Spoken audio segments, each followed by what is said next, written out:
Bonjour à tous. Dans cette série, Interpreneur TV étudie la question du numérique. Il s'emballe. Comment faire la part de l'innovation vitale et de l'illusion? Les experts des entrepreneurs décodent cette complexité pour vous. Donc, notre séance d'aujourd'hui. On entend dire partout que l'intelligence artificielle remplace l'homme.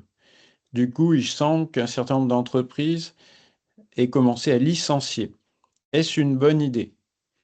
Donc, nous recevons, pour répondre à cette question, Barthélémy Sen de la société Skering et du club numérique des entrepreneurs, et Vincent Tavonekam de la société Factovia et du club Industrie des Bonjour. entrepreneurs.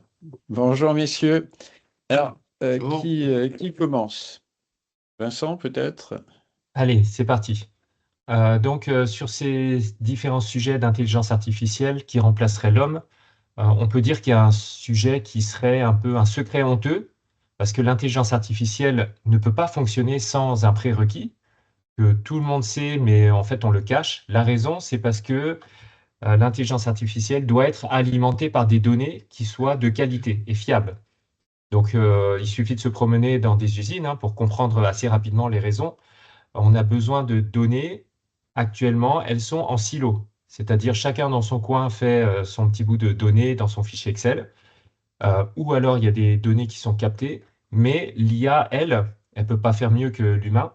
Donc, pour ça, on doit travailler sur un principe d'architecture pour pouvoir accéder de façon simultanée, c'est-à-dire immédiatement, aux données à la source, qui soient nettoyées, qualifiées et surtout contextualisées. On rajoute du contexte. C'est un peu comme les impôts, soit on fait tout un tas de travail et on prélève l'argent, ou alors on inverse tout, on réingénieur et on prélève les impôts à la source. Comme ça, on est débarrassé de tout problème et les données sont propres dès le départ. Donc ça demande un travail d'architecture qu'on nomme Unified Namespace, UNS. C'est un mouvement qui prend de l'ampleur, beaucoup d'industriels s'y sont mis, et on est enfin passé du mode pionnier au mode adoption plus large. Bien, merci. Donc, Barthélémy, un mot sur le sujet aussi. Nous savons tous que depuis que Nike a remplacé ses vendeurs par de l'IA, ils ne vendent plus. L'IA permet de gros gains de productivité pour certaines activités. Exemple de l'avocat, une IA bien entraînée lui fournit jurisprudence et doctrine en quelques minutes contre des heures auparavant. Seulement, même dans ce cas, le travail de l'IA doit être contrôlé par l'expert.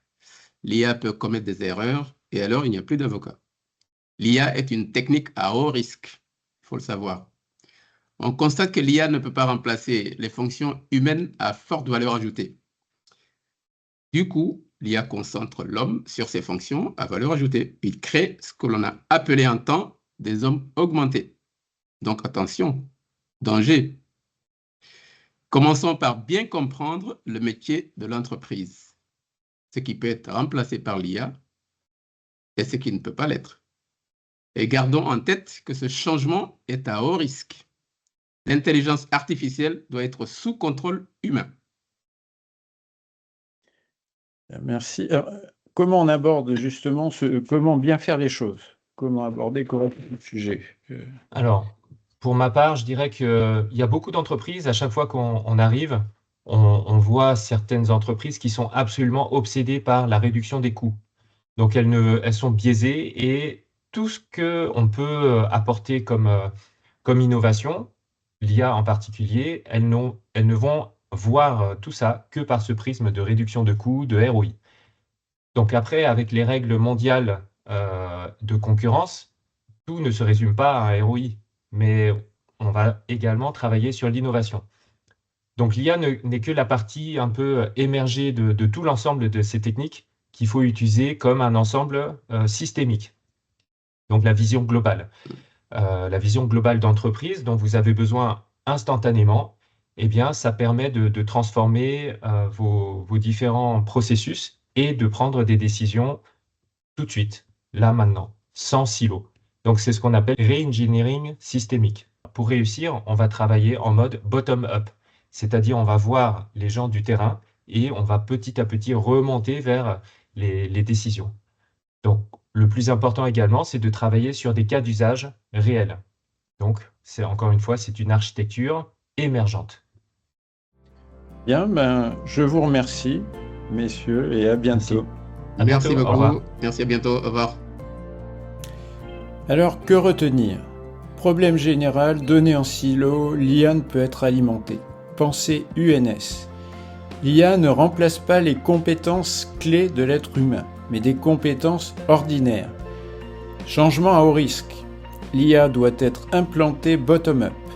Merci à Vincent Tavonekam de Factovia, Barthélémy Sen de Skering.